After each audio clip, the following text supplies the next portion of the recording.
네, 안녕하세요. 김기현 교수님과 함께하는 여섯 번째 Dear Psychology 시간입니다. 벌써 이렇게 시간이 빠르게 흘렀는데요. 오늘은 좀 교수님과 재밌는 이야기, 그리고 또 좀 인스파이어링 하다고 하죠. 음, 저희가 좀 이렇게 영감을 받을 수 있는 그런 이야기를 좀 해보려고 합니다.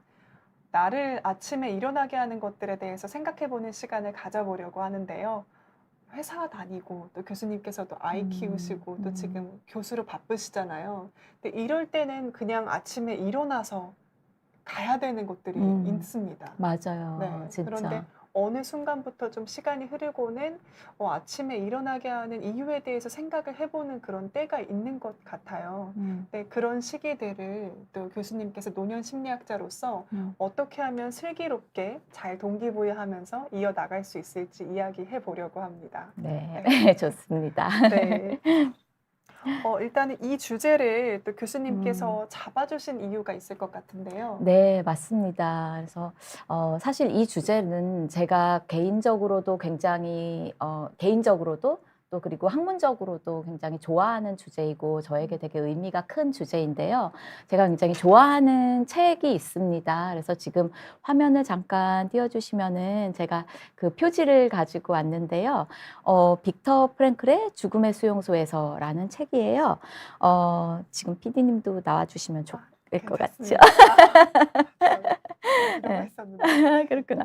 그래서 이 빅터 프랭클의 죽음의 수용소에서라는 책인데 아마 많은 독자분들, 많은 음. 시청자분들께서도 아마 이 책 읽어보셨을 것 같아요. 근데 이 책은 빅터 프랭클 박사의 개인적인 경험에서 나온 그런 책인데 사실은 굉장히 조금 힘든 상황이 있었어요. 빅터 프랭클이 오스트리아 출신의 사실 정신과 의사이고 심리학자인데 그 2차 세계대전 중에 그 나치 포로 수용소에 가족들과 함께 어쨌든 갇혀 있게 되는 상황에서 가족들을 잃게 되고 그다음에 이제 굉장히 극한의 경험을 하게 되죠.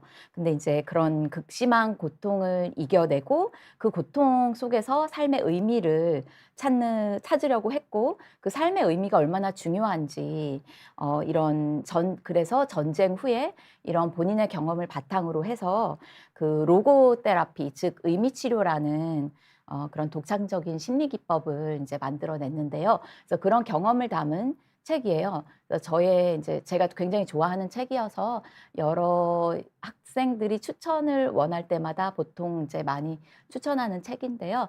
그래서 이제 이 책에 보면은 삶의 목적과 의미를 갖는 것이 얼마나 중요한지에 대해서 이야기를 하고 있습니다. 그래서 우리가 아침에 일어나고자 할 때 이런 삶의 목적, 뭔가 의미가 있다면은 훨씬 더 쉽게 일어날 수가 있겠죠. 약간 그런 의미에서 이 책을 어쨌든 처음에 시작으로 가져와 봤습니다. 네, 어떻게 보면은 가장 일어나고 싶지 않은 환경에서 정신의학자인 빅터 프랭클이 본인의 경험들, 생각들을 쓴 책이잖아요. 네. 그러면서 그분이 의미 치료, 삶의 의미를 가지는 것에 대한 치료 방법을 제시를 해주셨고, 음. 또 거기에 이어서 저희가 생각을 해볼 부분들이 있는 것 같습니다. 네, 그렇습니다. 음, 그래서 이제 제가 아까 학문적으로도 굉장히 의미가 있는 맞아요. 책이라고 말씀드렸잖아요. 근데 그 이유가 사실 이 삶의 목적과 의미가 가지는 노년기의 그 건강과 삶의 질에 굉장히 많은 그런 연구들이 조금 있습니다. 그래서 뭐 최근 한 20여 년간의 연구를 종합해 보면 결국에는 삶의 목적을 더 강하게 가지고 있는 사람이 더 오래 살고 그다음에 건강도 좋고 즉 신체 건강, 정신 건강 모두 다 그런 좋은 건강이 훨씬 좋다. 뭐 이런 연구가 있어요. 근데 이제 제가 했던 연구 중에도 이제 저희는 그 정신 건강, 특히 또 이 인지 건강에 대한 연구를 했거든요. 네. 그래서 이제 보시면은 이게 이제 저희가 했던 연구 중에 하나인데요. 이 연구 제목에서와 마찬가지로 사실 이 삶의 목적 점수가 높을수록 인지 기능 점수가 종단적으로 봤을 때 훨씬 더 좋더라 하는 그런 연구 결과가 이제 하나가 있었고 네. 또 이어서 했던 연구 중에 하나는 이제 보통 우리가 알고 있기에 배우자 사망 후에 인지 기능이 점차 감소하는 경향이 있다는 거는 이제 보통들 많이 알고 있는데요. 그런 연구 결과에 있어서 삶의 목적이 좀 더 뚜렷한 사람이 인지 저하가 덜 하다. 이런 연구가 있었던 거죠. 그래서 네. 이 연구 두 개 다 저희 연구팀에서 수행했던 연구고요. 항상 서두에는 빅터 프랭클 박사의 죽음의 수용소에서라는 책을 이렇게 한 줄 정도씩은 계속 인용을 하면서 연구를 해왔습니다. 그래서 저는 뭐 개인적으로도 되게 이 책을 읽으면서 항상 그래 의미 있는 그런 조금 더 목적이 있는 삶을 추구하고자 했고 이제 그런 와중에 제가 하는 그런 연구에 있어서도 굉장히 많은 영감을 받은 그런 책입니다. 어떤 문장이셨는지 여쭤봐도 돼요? 아, 자주 인용하시는 문장. 딱히 문장이라기보다는 그냥 이제 그 책에 대한 로고테라피를 언급하면서요. 삶의 목적이 굉장히 중요하다. 노년기 삶에 있어서 약간 그런 문장이지만 그게 어떤 의미인지는 사실 읽는 독자분들도 그냥 책 제목으로서 Man's Search for Meaning이거든요. 그래서 그 의미에서 정말 모든 게 다 드러나는 그런 책인 거죠. 알겠습니다. 네, 안소니 리님께서 좋은 강의 부탁드린다고 얘기해 주셨고요. 감사합니다. 오영도 님도 기다리고 있었다고 반갑습니다라고 인사해 주셨습니다. 네, 반갑습니다. 김민 교수님 감사합니다. 안녕하세요. 네, 윤희 님도 반갑습니다. 어서 오세요. 네. 그리고 양치기 소녀의 말은 아무도 믿지 않았다 님께서는 버킷리스트가 매년 바뀌신대요. 좋은 거죠, 교수님? 이것도? 네, 저는 그렇게 매년 버킷리스트를 보시는 거가 되게 좋은 것 같습니다. 그렇죠. 네. 매년 새로운 네. 목표들을 생각하는 거잖아요. 네, 맞습니다. 좀 이따가 또 저희가 버킷리스트에 대해서 네. 그렇지 않아도 얘기를 나눌 예정이고, 네. 네, 제 버킷리스트도 이따가 뭐 시간이 제가 여쭤볼 거예요. 큰일 났네요. 이게 네. 벌써부터 가슴이 두근거리는데요. 그리고 김민님께서 딱 짚어주신 게 할머니 할아버지들 보면 사별하시고 얼마 안 돼서 바로 돌아가시더라고요. 아시잖아요. 맞아요. 네.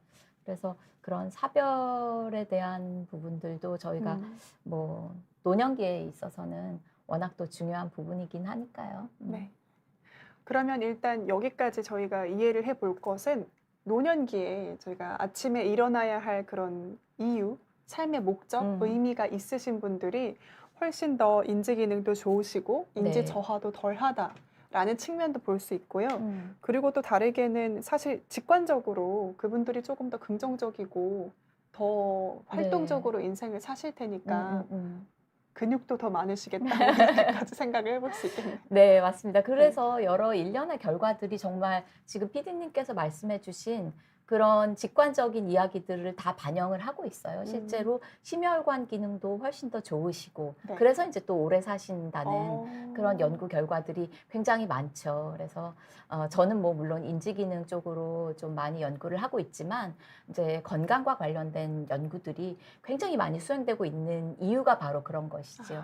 알겠습니다. 마음과 몸의 건강은 연결되어 있다라는 거를 한 번 더 생각을 해보고 또 오늘 아침에 일어나야 될 이유에 대해서 하나씩 짚어보도록 하겠습니다. 네, 좋습니다. 네. 저희가 처음으로 일단은 다뤄봐야 될 게 노년기의 삶의 목적 혹은 삶의 목적에 대해서 이야기할 때 꼭 나오는 것 중에 하나가 봉사이거든요. 네, 맞아요. 이 봉사가 굉장히 큰 의미로 삶을 지배하는 분들도 계시고 그것을 이제 목적으로 사는 분들도 계신데 제가 안 그래도 이 지금 기사를 본 적이 있어요. 이 남한산성에서 김밥을 한 50여 년간 파시다가 최근에 별세하셨죠. 올해 별세하셨더라고요. 네, 그래서 박춘자 할머니의 사연을 보면서 이것이 바로 이 삶의 목적에 되게 딱 부합하는 그런 삶을 살아오신 분이 아닌가 하는 생각을 저도 했었거든요. 근데 딱 그렇지 않아도 이제 PD님께서 이 기사를 잘 또 이렇게 선정을 해주셔서 이제 봤는데 이 박춘자 할머니께서 이 되게 기부를 엄청 많이 하셨더라고요. 그래서 김밥 할머니께서 뭐 기부한 액수가 총 6억 얼마라고 들었었어요. 네, 6억 3천만 원이라고 하시더라고요. 엄청 많이 기부를 하고 이제 돌아가셨는데 이제 그것과 동시에 또 사실 김밥 장사를 60대에 이제 그만두셨는데 지금 이제 돌아가신 게 95세에 돌아가셨고 근데 60대에 김밥 장사 그만두시고 난 다음에 지적 장애인을 11명이나 집으로 데려와서 직접 돌보셨다고 그런 사연이 또 있더라고요. 그래서 정말 대단하시다 이런 생각을 많이 했고 이제 심지어 2021년에는 LG 의인상을, 의인상까지도 네. 수상을 하셨다고 합니다. 정말 존경스러운 분이셔요. 음. 음. 그리고 또 그 해에 청와대에서 그 이제 봉사 기부 많이 하셨던 분들 초청한 행사를 가셨다고 하는데 그 자리에 저희 채널에도 많이 출연해 주시는 응급의학과 전문의 남궁인 교수님께서 있으셨다고 해요. 어, 근데 그분이 이제 선생님의 이렇게 말씀, 이렇게 강연에서 하시는 이야기를 듣고 감명이 깊어서 음, 페이스북에 좀 적으셨더라고요. 와, 이제 그 내용이 음, 할머님께서 이야기하시기를 음, 저는 가난했습니다. 음, 태어났을 때부터 어머니가 없었습니다. 아버지와 근근히 힘든 삶을 살았습니다. 돈이 없어 배가 고팠습니다. 배가 고파서 힘들었습니다. 10살부터 경성역에 나가 순사의 눈을 피해 김밥을 팔았습니다. 그렇게 돈이 생겨 먹을 걸 사 먹었는데 먹는 순간 너무나 행복했습니다. 음. 너무 좋았습니다. 그게 너무나 좋아서 남에게 주고 싶었습니다. 이렇게 얘기를 하셨다고 해요. 정말 이 나눔을 정말로 실천하신 음. 존경스러운 분이셔요. 저는 정말 이렇게 순수하게 이타적인 행동을 한다는 게 정말 어려운 일이잖아요. 그렇죠. 쉽지 네. 않죠. 말은 쉽지만 음. 행동하기가 쉽지 않죠. 이렇게까지 순수하게 또 남들이 좋아하니까 내가 느꼈던 행복한 것들 남들에게도 주고 싶다 이런 마음을 가진다는 게 얼마나 큰 일인가 한번 생각을 해봅니다. 네. 진짜 그리고 이 마음을 가지고 저희도 이제 맞습니다. 동기를 한번 네. 점검해보는 시간을 가져보면 좋을 것 네, 네, 같습니다. 정말, 네, 그러면 너무 좋을 것 같습니다. 네. 교수님, 일단은 그러면 이론적으로 음. 저희가 노년기에 삶의 동기를 갖게 되는 어떤 동기들을 갖게 되는지 정리한 게 있나요? 네, 뭐 몇 가지 있더라고요. 그래서 보니까 뭐 사회적 활동이나 그러니까 사회 뭐 한 예를 들어 한 5개 정도로 제가 네. 이제 찾아보니까 요약할 수 있을 것 오, 같은데요. 네. 이제 사회적인 관계를 유지하는 거를 추구하는 것, 그것이 이제 삶의 목적과 또 연관이 있을 것 같고요. 그러니까 예를 들어서 이제 뭐 가족이나 친구나 음, 또 혹은 지역 사회와의 같이 이렇게 네네. 노인정 음, 음, 음, 친구들도 있을 음, 음. 거고요. 예, 그런 분들과 교류를 통해서 삶의 의미를 이제 찾는 것, 뭐, 예, 그런 게 하나가 있을 수 있을 것 같아요. 뭐, 음. 합창단 모임 같은 것도 될 수도 있을 것 아, 같고, 그 맞아요. 다음에 이제 또 뭐가 있을까요? 뭐, 아니면은 되게 이제 가족과 같이 밥을 먹는다든지, 손주 뭐, 돌보기. 손주 돌보기 네. 얼마나 의미 있는 활동이에요. 그러니까 그런 사회적인 관계 유지하는 게 있고요. 그 다음에는 자아 실현과 학습에 대한 게 있어요. 네. 그러니까 뭔가 새로운 지식이나 기술 같은 거를 습득하는 건데 굉장히 적합한 예가 떠올랐습니다. 어떤 예인가요? 아마 많이들 보셨던 아, 기사와 이렇게 대단하신 분들이 있으세요. 그러니까요. 네. 이거 보셨어요? 이거 유퀴즈에 올해 초에 나와서 제가 안 그래도 스크랩을 한번 해뒀었거든요. 그래서 박정자 할머님이신데요. 84세에 숙명여대 입학하셨고요. 그래서 올해 입학하셨어요.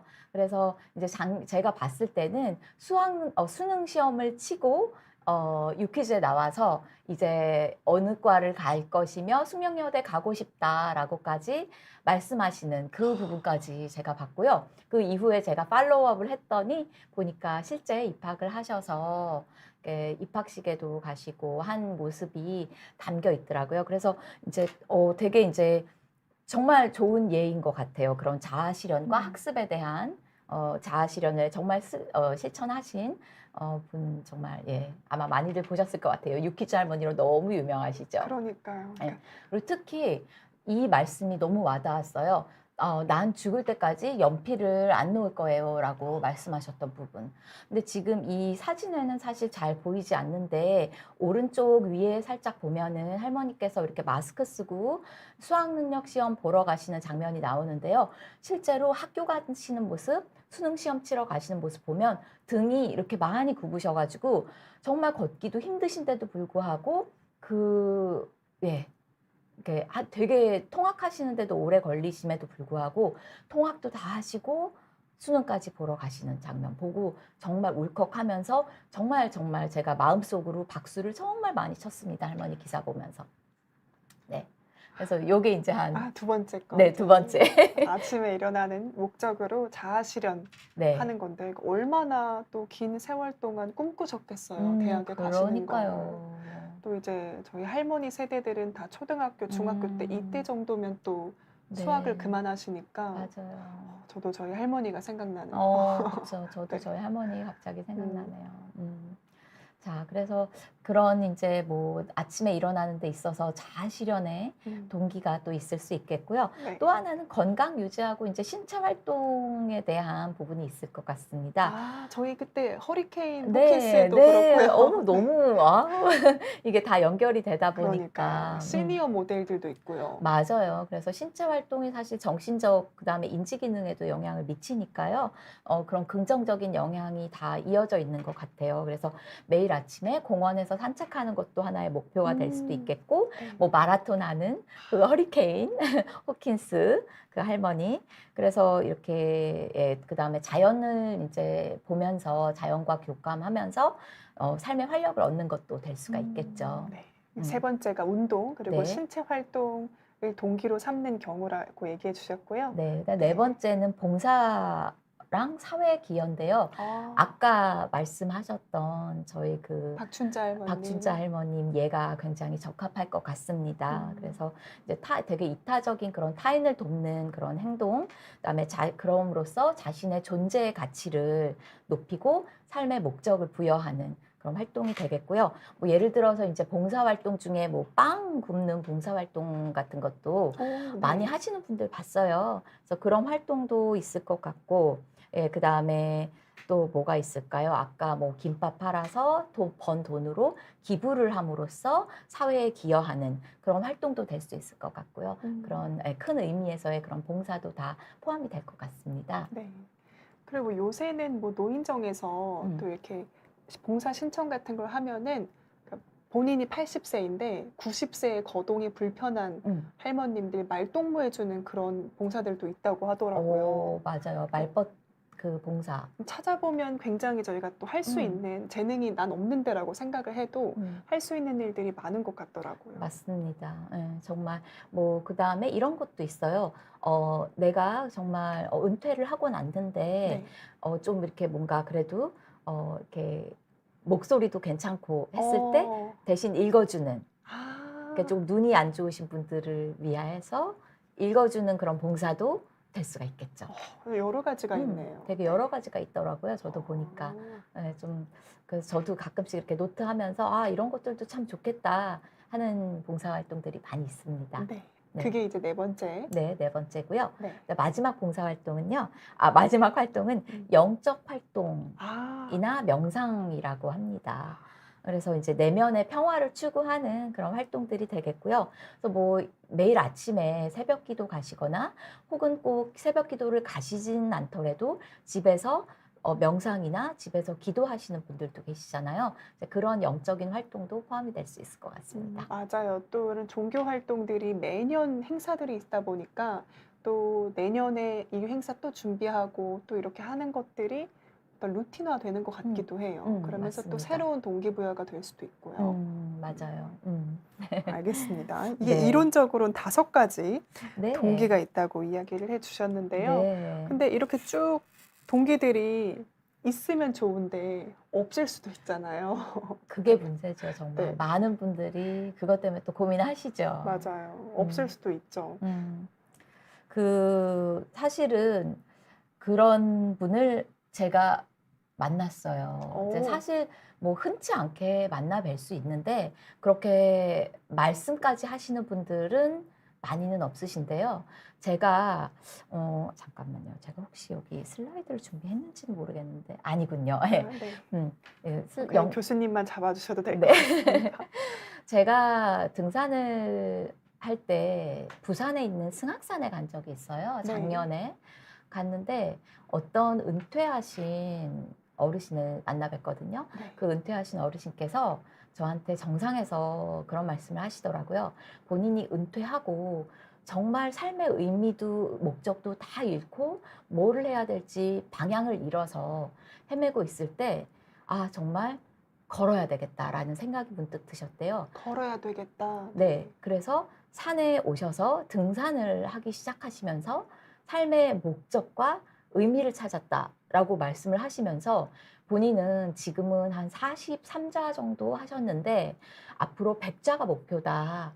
그러면서 정말 산을 이렇게 오르다 보면은 이렇게 정말 가슴도 뛰고 하는데 특히 등산할 때 들머리에서 이렇게 딱 등산화를 이렇게 고쳐매고 그럴 때 가슴이 두근두근하다고 그렇게 말씀을 하시는데 제가 다 가슴이 두근두근하고 너무 기분이 좋더라고요. 그래서 그런 분도 만났어요. 그래서 그분도 똑같이 삶의 의미랑 목적도 없이 정말 아침에 왜 내가 일어나야 되는지 모를 때 은퇴하고 나서 등산으로서 본인의 이렇게 뭔가 삶의 방향성을 찾았다라고 하신 어르신을 만나 뵀거든요. 그러니까 동기가 없을 수는 있을 것 같습니다. 왜냐하면 그동안 쭉 달려오다가 어느 한순간에 탁 이게 없어지는 때가 있잖아요. 근데 그럴 때 그냥 마음속에서 뭘 해야 될까 딱 하나 피어오르는 거? 걸어야겠다.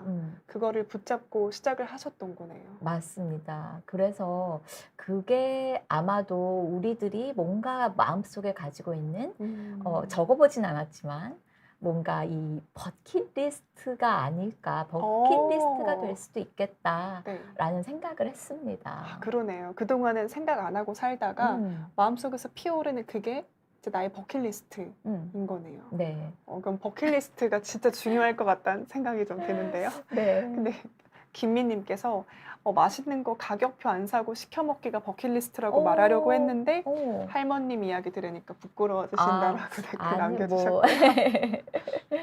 아, 또 좋은 코멘트 또 감사하네요. 또 네. 여러 좋은 예가 굉장히 많이 있죠. 그리고 떡볶이 매니아님께도 연필을 놓지 않으시다니 죽기 전까지 저도 힘이 닿을 때까지 연필을 놓지 않겠습니다.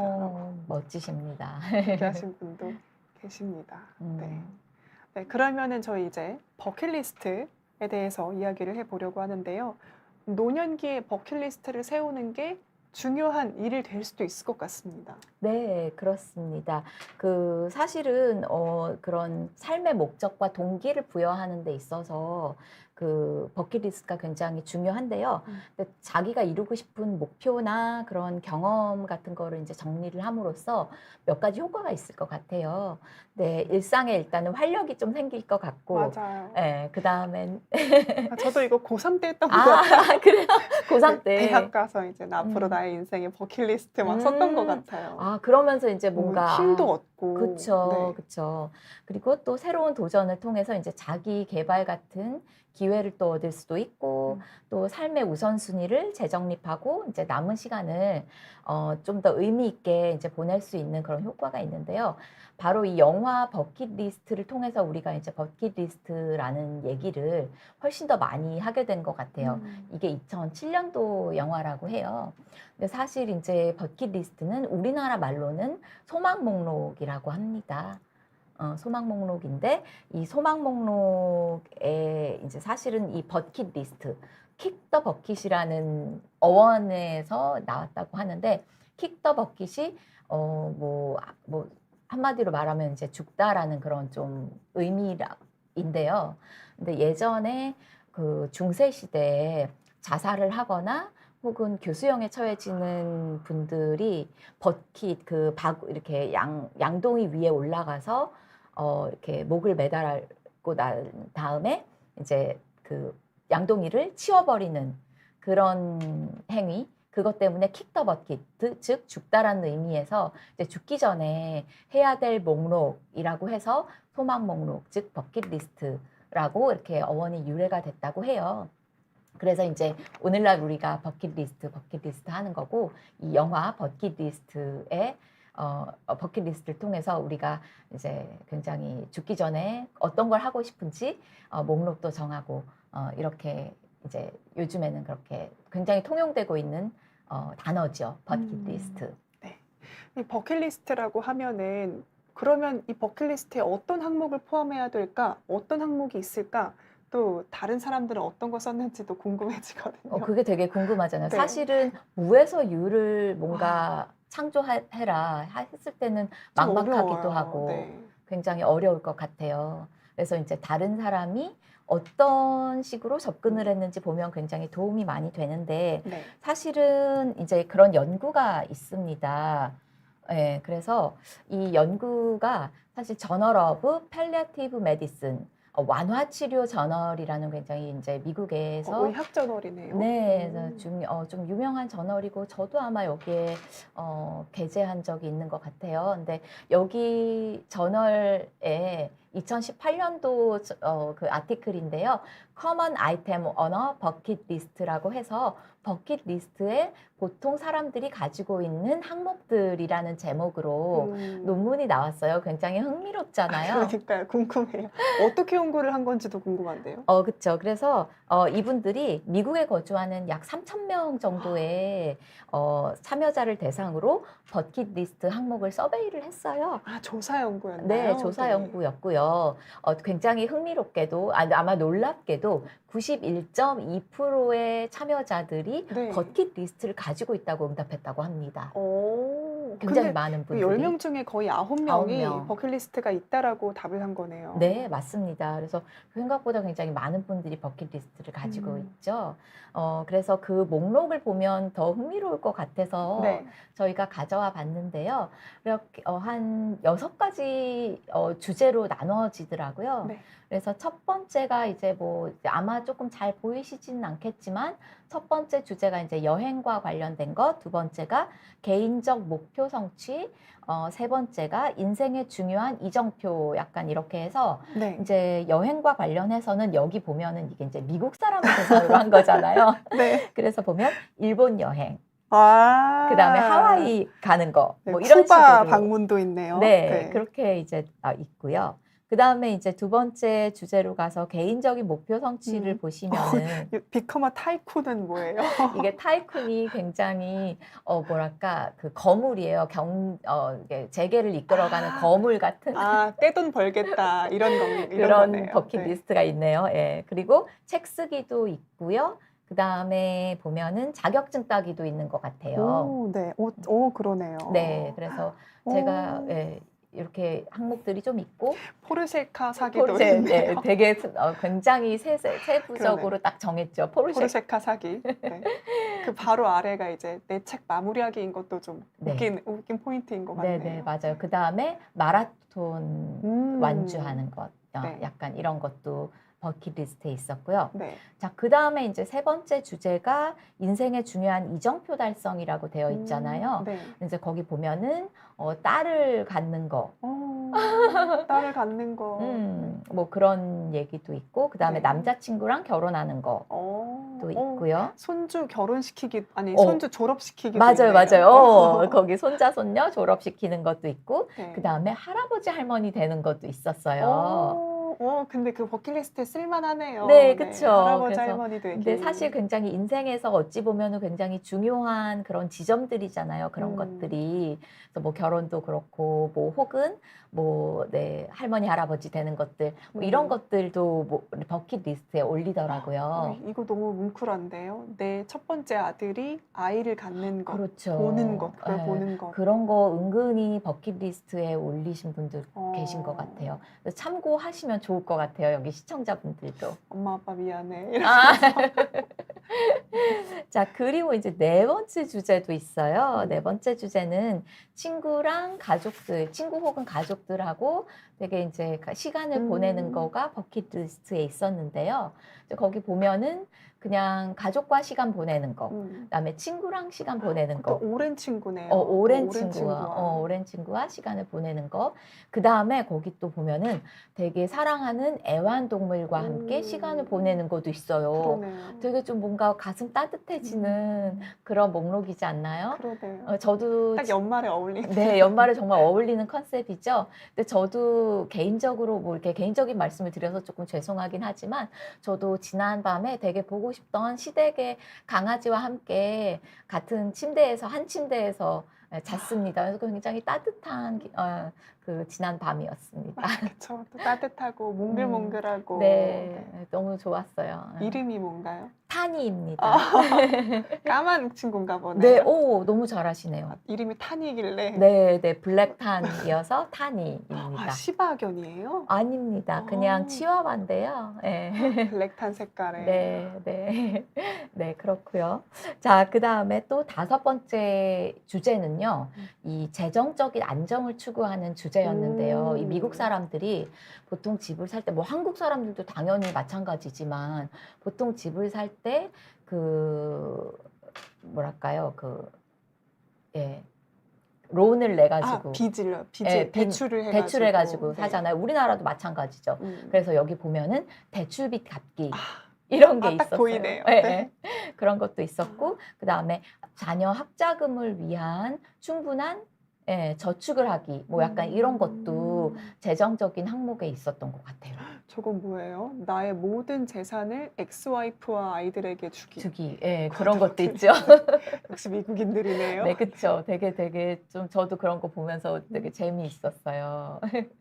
자, 그 다음에 이제 여기 마지막 주제는 조금 모험적인 활동을 하는 거였는데, 여기에 보면 되게 흥미로운 것들이 많았어요. 그래서 번지 점프하기 그쵸. 있었고요. 버킷리스트 하면 꼭 보통 넣는 게 맞아요. 번지 번지 점프하기인 것 점프하기. 같아요. 그 다음에 여기 보면은 또 상어와 같이 수영하기도 있었어요. 오, 네. 상어와 같이 수영하기.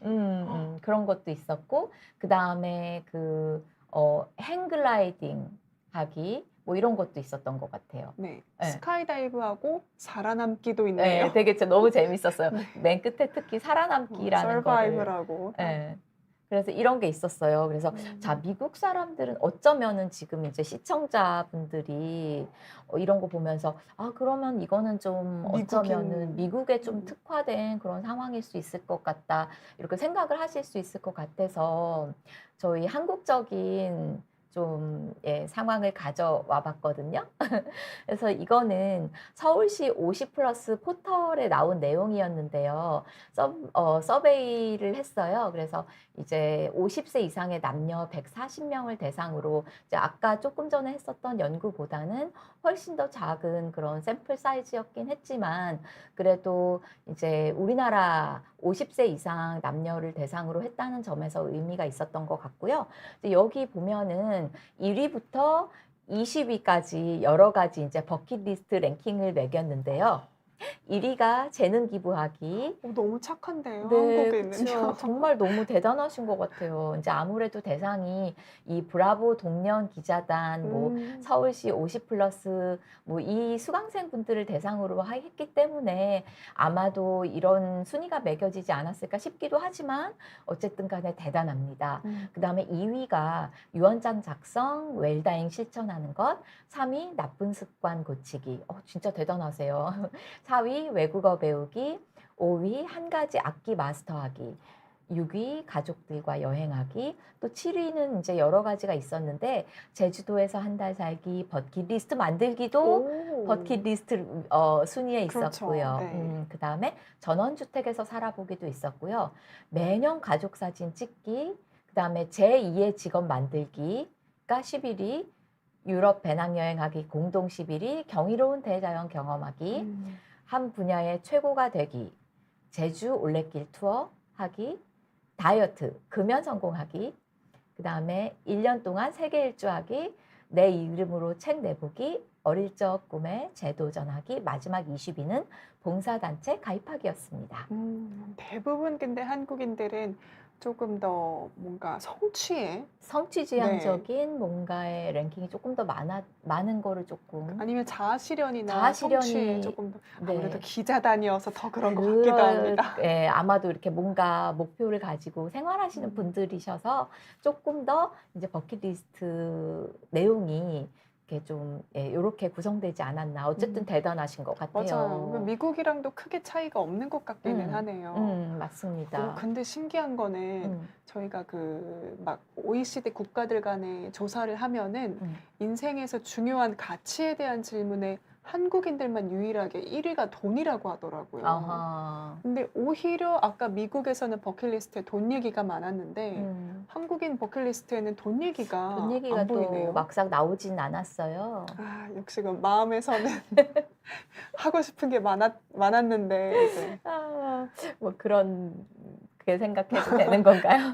네. 근데 사실 버킷리스트를 작성할 때 뭐 여러 가지 팁이 있는 것 같아요. 팁도 있어요? 네, 오. 팁도 있더라고요. 여기 이제 저도 이 서울시 50 플러스 포털에 들어가서 참고해서 조금 가져와 봤는데요. 네. 그리고 아, 가기 전에 네. 뭐 보통들 다른 분들 버킷리스트에는 뭐가 있나. 맞아요. 지금 윤희 님도 이미 버킷리스트 있는 거 다 하셨다고 어머나. 새로운 리스트 작성해야 될 것 같다 하시는데 한번 참고해 보시면 좋을 것 네, 같습니다. 네. 그래서 저도 이렇게 조금 다른 분들 거 참고해서 한번 이렇게 봤더니 음.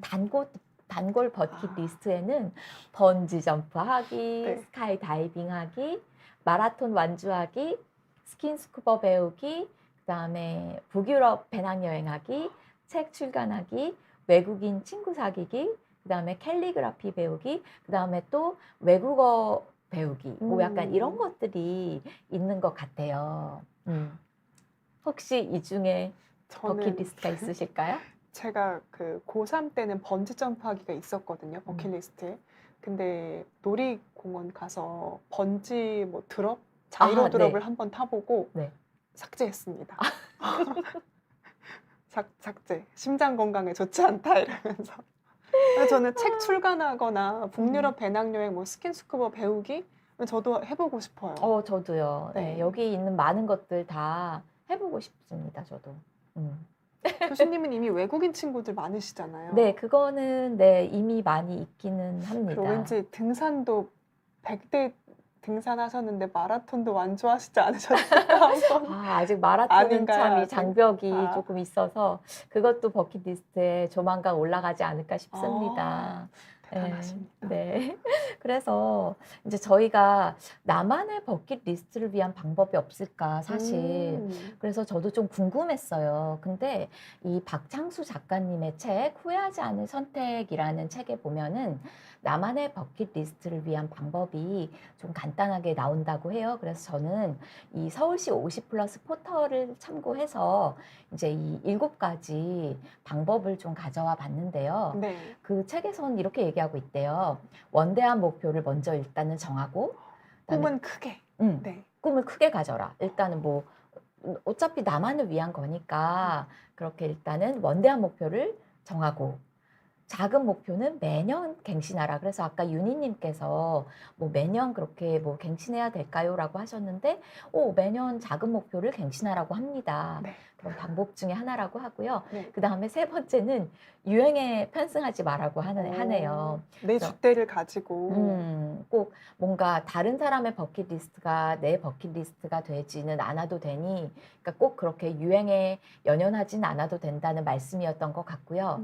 그다음에 이제 마찬가지로 남의 눈치를 보지 말라는 게 방법 중에 하나였고요. 그다음에 5번째는 크게 쓰고 소문을 내라고 하네요. 당장 소문 내신다고 왜 배만 나와님께서.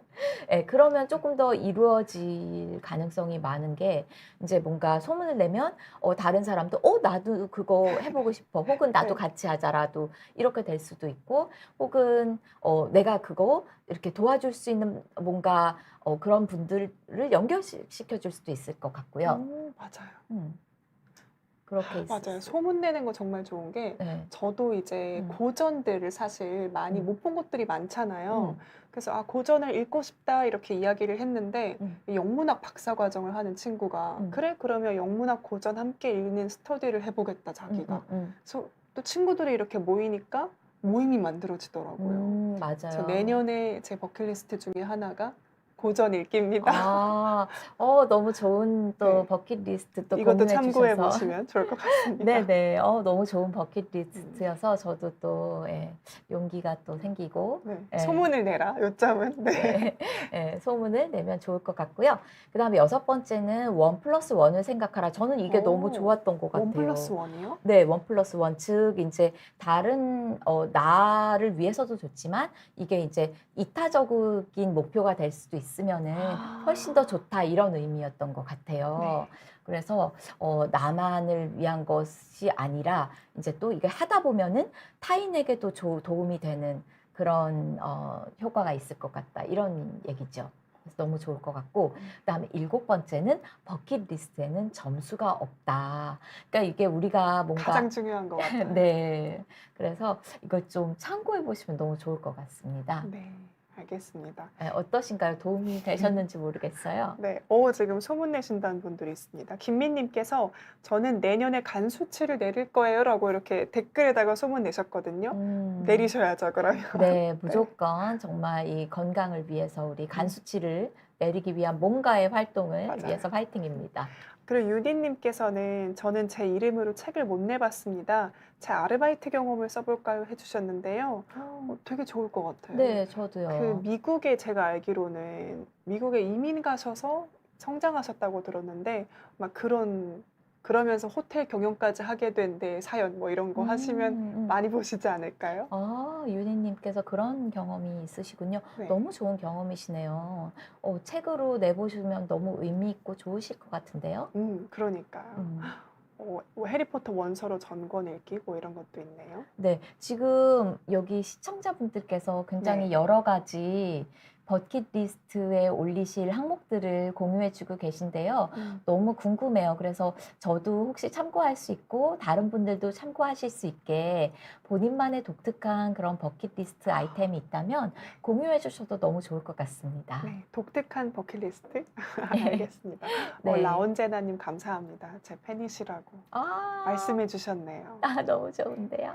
그러면은 이건 박창수 작가님께서 얘기하시는 나만의 버킷리스트를 위한 방법이잖아요. 그러면 노년심리학자가 얘기하는 방법은 혹시 없을까요? 아니, 책에 나온 내용을 보다가 갑자기 이제 제가 좀 이렇게 갖고 온 내용을 보니 조금 너무 단촐한가 싶기도 한데 일단은 브레인스토밍이 필요할 것 같아요. 현실적인 방법이죠, 네네, 사실. 네. 맞습니다. 그래서 하고 싶은 대로 생각나는 대로 일단 적어 보시고요. 그다음에 두 번째는 대상을 조금 카테고리별로 나눠서 생각해 보시면 좋을 것 같아요. 예를 들어 가족들과 함께 해보고 싶은 거, 혹은 내가 배워보고 싶은 거, 혹은 가보고 싶은 것, 가보고 싶은 곳, 혹은 해보고 싶은 것. 예를 들어 뭐 이렇게 활동들 같은 거 있잖아요. 체육 활동 같은 것들도 있고 그렇고요. 그다음에 이제 세 번째는 목표를 좀 정해두시면 좋을 것 같아요. 지금으로부터 5년 후, 뭐 5년 내에 뭐 이런 것들을 해보고 싶다. 혹은 지금으로부터 뭐 1년 후에는 마라톤 이렇게 짧은 코스를 한번 이렇게 해보고 싶다. 도전해보고 싶다라든지 그래서 달성일도 기록을 해보시면 좋을 것 같고요. 그 다음에는 사실 리스트를 작성한 다음에는 가장 해보고 싶은 것들 위주로 순위를 좀 매겨보시면 좋을 것 같아요. 그래서 매년 또 주기적으로 이렇게 순위를 왔다 갔다 하면서 이렇게 재방문해보고 하다 보면은 나만의 버킷리스트가 만들어질 것 같고요. 버킷리스트는 사실 항목이 뭐 몇 항목이 좋다라고 하는 건 없지만 보통 적다 보면은 한 30개에서 50개 정도는 막 이렇게 써내려가 볼 수도 있거든요. 그래서 그냥 생각나시는 대로 일단은 적어보시는 것부터 시작해 보시면 좋을 것 같습니다. 네.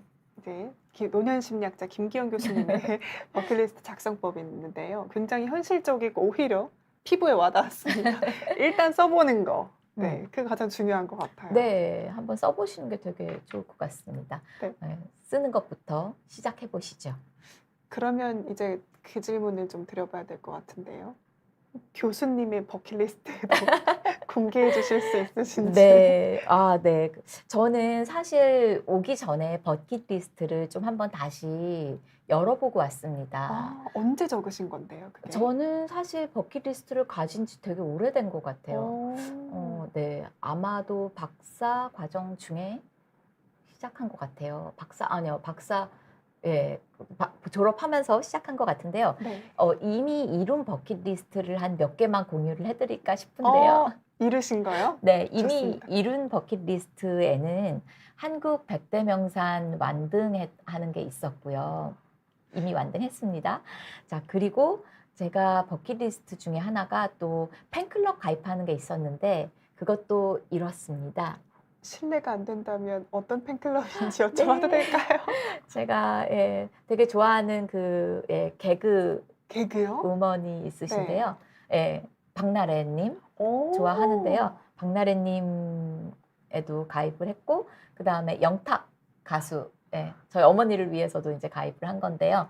그렇게 해서 팬클럽에 가입을 했고요. 아마 몇 개 더 늘어나지 않을까 싶습니다. 아, 그리고 또 하나 있었던 거는 한여름에 크리스마스를 보내는 것도 버킷리스트에 있었는데 이뤘고요.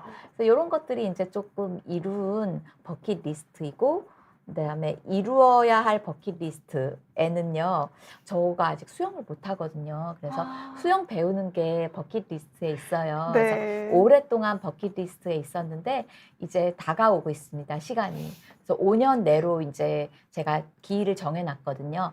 그래서 5년 내에 수영 배우는 게 이제 버킷리스트 중에 하나고요. 그다음에 등산 관련 목표도 사실은 있어요. 그래서 우리나라 이제 백두산 천지, 물론 북한과 중국 이렇게 경계에 있는데 백두산 천지까지 두 발로 올라보는 게 버킷리스트 중에 또 하나가 있습니다. 그리고 또 하나 공유를 하자면요. 사실은 저도 부캐를 갖고 싶은데요. 부캐를 통해서 돈을 벌어서 그게 오. 얼마든지 좋으니까요. 정말 커피 한 잔을 사 먹을 수 있으면 좋을 것 같아요. 그게 제 버킷리스트의 작은 소망으로 자리 잡고 있습니다. 부캐로 돈 벌어보기. 네, 커피 한 잔 사 먹어보고 싶습니다. 제가 네. 커피 좋아하거든요. 그러니까요. 부캐, 어떤 부캐 혹시 생각해 보셨어요? 그것까지는 아직 구체화하지는 못했습니다. 근데 네. 제가 뭐 워낙에 그냥 하는 일만 있다 보니까 부캐가 뭐가 될지 전혀 감이 오지도 않아요. 그래서 그거 부캐를 마련하는 것도 버킷리스트의 뭐 일환이 되겠네요. 네, 맞아요. 그 요새는 정말 유튜브 채널에서 연예인들이 자기 부캐 만들어서 채널을 따로 운영하기도 하잖아요. 그런 걸 보면 정말 속에 감추어져 있었던 어떻게 욕망했던 자아가 또 부캐로 표출되는 것 같아서 저도 부럽더라고요. 맞죠. 네. 네, 그렇습니다. 저는 이 시점에서 우리 PD님의 버킷리스트가 버킷리스트. 조금 네. 궁금한데 혹시 제 몇 개 버킷리스트. 공유해 주실 게 있으실까요? 저는 부캐리스트. 저는 일단 제 이름으로 책 써보는 게 버킷리스트에 있습니다. 그리고 제가 아직 생일을 남자친구랑 보내본 적이 없어요. 항상 연말에 생일이라서 가족들이랑 항상 보냈거든요. 그래서 남자친구 혹은 남편과 생일을 보내보기 또 버킷리스트에 있습니다. 응원합니다. 네. 그리고 크리스마스 파티도 한 적이 없어서 친구들하고 크리스마스 파티도 한번 해보고 싶어요. 그거는 왠지 뭔가 날을 최근에? 잡으면은 네. 그것 바로 되지 않을까? 네, 이루어질 것 같은 그런 좋은 예감이 듭니다. 네. 그리고 그 자격증 따는 것도 한번 해보고 싶어요. 어떤 자격증이요? 요가 강사 자격증이나 어머, 필라테스 강사 자격증 한번 따보고 싶습니다. 저도요. 그래요? 네, 저도 요가요. 요가요? 네, 저도 그러면- 있어요, 그게 버킷리스트에. 화이팅 해봐야 화이팅! 되겠네. 그리고 또 부캐 얘기 들으니까 저도 그것도 제 부캐든 아니면 부업이든 커피 한 잔 마실 수 있는 거라도 좋으니까 한번 돈 벌어보고 싶은 것도 좋을 것 같습니다. 네. 네. 버킷리스트 이야기 하다 보니까 네. 정말 뭔가 저도 막 뭔가 너무 행복해져요. 행복해져요. 정말 도파민이 막 나오는 것 같고. 그러니까요. 또 이제 여러분들도 많이 써주셨는데 이 작가님께서는 보육원 60명 아이들 앨범 만들어주는 사진 재능 기부 너무 훌륭하십니다, 진짜. 40명에서 멈추셨대요. 세상에 한 명도 그냥 그거 하는 것 자체만으로도 너무 대단하신데 40명이나 해주셨어요. 대단하시네요. 김민님께서는 역사적 장소에 직접 가보고 싶으시다. 몇 곳 가기 이렇게는 안 정했는데 정하는 게 좋으실 것 같습니다. 네. 저희가 아까 듀데이트도 필요하다고 했으니까요. 네. 에베레스트 K2 등반도 던지셨는데요. 네. 김민님께서 교수님 부캐 추천해 주셨는데 목소리가 엄청 좋으신데 성우 어떠시냐고. 생각해 본 적도 없는데요. 책 읽어주는 유튜브. 어이구, 감사합니다. 책 읽어주는 게 아니라 논문을 읽어주는 유튜브. 그건 안 됩니다. 아이, 교수님. 너무 지겨우실까요? 그거는 부캐가 아니 아, 약간, 그러네, 네, 본캐네요. 본캐랑 이렇게 딱 단절된 부캐가 필요하니까. 맞습니다. 네, 고민해 보겠습니다. 네. 노년 심리학자니까 아동들 대상으로 하는 부캐로 해도 아, 네네. 재밌겠네요. 네. 그림자 교수님은 결혼하기가 버킷리스트라고 하네요. 오영도님께서 하루하루 살아내는 것이 힘겹지만 병원 실려가는 상황이 생기지 않는 것, 그리고 암 수술 받은 남편이 나빠지지 않았으면 하는 마음입니다. 교수님의 100대 명산 말씀하실 때 건강할 때 남편과 함께 100대 명산 다니던 것과 백두대간 종주하던 때가 떠오르네요라고. 아, 오영도 님도 이렇게 열심히 걸으셨던 좋은 또 때가 있는데 어쨌든 응원하겠습니다. 그러니까 네, 하트도 힘내십시오. 이렇게 남겨주셨네. 네. 응원합니다. 동화책 써보는 것도 좋겠네요. 알겠습니다. 네. 네, 그러면은 이제 저희 버킷리스트 이야기까지 쭉 해봤는데요. 마지막으로 교수님께서 소개해 주시고 싶으신 이야기가 하나 있다고 합니다. 네, 맞습니다. 사실 제가 이 미국 심리학회에서 나온 American Psychologist라는 저널, 사실 미국 심리학회에서 나온 가장 유명한 학술지가 아닐까 생각하는데요. 그 학술지에는 이렇게 제가 이렇게 가지고 왔는데 사진까지 나오는 저널이에요. 사진까지 본인 아티클에 이렇게 나오는데요. 자, 이 타이틀 보시면은 아시겠지만 더 버킷리스트 이펙트라는 그런 논문이에요. 그래서 사실 이 논문에서 이야기하는 하고 있는 것이 버킷리스트 이펙트인데 뭐 서구 사회에서 여러 되게 사회적인 그런 변화들이 있었어요. 예를 들어서 수명이 연장이 되고 100세 시대죠. 네, 그 다음에 세계화가 되고, 그 다음에 사회적 규범이 약화되고, 이런 등등의 그런 사회적인 변화들이 사람들이 주로 이렇게 목표를 추구하는 시기에 어떻게 영향을 재구성하는데 영향을 미쳤는지 그런 거를 설명하고 있는 이제 논문인데요. 되게 흥미로웠던 점은 이제 젊은 성인기와 이제 중년기에 이제 여러 주요 과업들이 압축되면서 그 여가와 같은 그런 사회적인 목표가 종종 이제 노후로 미뤄졌다는 얘기예요. 근데 사실 그렇잖아요. 이제 우리가 은퇴하고 난 다음으로 이거는 나중에 이제 해보자. 그래서 이 과정에서 버킷리스트가 종종 사람들이 은퇴 후를 기대하면서 이제 현재의 자기 그런 통제를 강화하는데 기여한다는 그런 흥미로운 얘기를 하고 있어서 제가 이제 말미에 가져와 봤습니다. 그러면 저희가 이 연구에서 가져가야 될 거는 버킷리스트를 가지는 게 현재의 삶에 조금 더 뭐라고 할까요? 자기 통제를 잘 하면서 네, 더 건실한 삶을 살 수 있다. 이런 네, 건가요? 결국엔 이제 그 미래를 보면서 조금 더 열심히 살게 되고 이제 나도 이렇게 뭔가 자기 뭐랄까 그런 좋은 내 사람이 삶을 되려고. 조금 더 노력하는 그런 삶을 산다는 그런 의미인 것 같아요. 그래서 한번 이 논문이 있어서 굉장히 저는 흥미롭게 읽었거든요. 그래서 한번 가져와 봤습니다. 네, 그러니까 버킷리스트를 가지는 게 뭐 저희 마음 건강 또 정신적인 인지 건강을 넘어서서 또 현재의 삶을 또 열심히 살고 또 즐겁게 살 수 있게 도움이 된다는 이야기인 것 같은데요. 네, 알겠습니다. 그러면 이제 오늘 방송은 여기서 마무리하도록 하겠습니다. 오늘 교수님과 아침에 나를 일어나게 하는 동기에 대해서 이야기해 봤습니다. 네, 좋습니다. 네. 굉장히 재미있게 이야기 나눠봤던 것 같아요. 그래서 저도 버킷리스트 아마 오늘 집에 가면 다시 한번 수정하고 자야 될 것 같습니다. 그러니까요. 또 연말이니까 핫초코 드시면서 두뇌 건강에 좋은 핫초코 드시면서 네, 버킷리스트 한번 정비해 보시는 것도 좋을 것 같습니다. 네. 네, 그러면 저희는 오늘 라이브 여기서 마무리하도록 하겠습니다. 또 늦은 밤에 시청해 주셔서 고맙습니다. 감사합니다. 네, 감사합니다. 좋은 밤 되세요. 네, 좋은 밤 되세요.